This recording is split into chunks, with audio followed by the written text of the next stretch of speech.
Deus que ouviu minha prece, deu-me um filho encantador. Sua graça é tão imensa, é tão grande o meu carinho.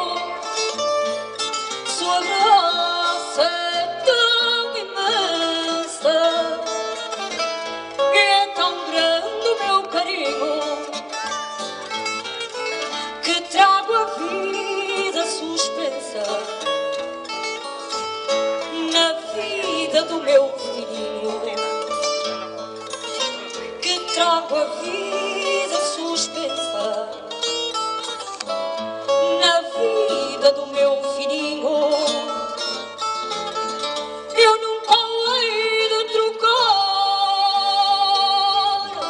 pelos tesouros mais vastos. Eu nunca hei de trocar pelos tesouros mais vastos, ainda que tenha de andar a vida inteira de rastros,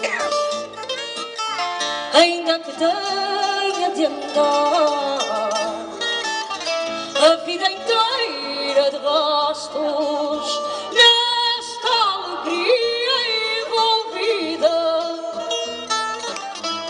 vivo mais do que ninguém. Nesta alegria envolvida vivo mais do que ninguém. Há sempre mais que uma vida no peito de quem é mãe.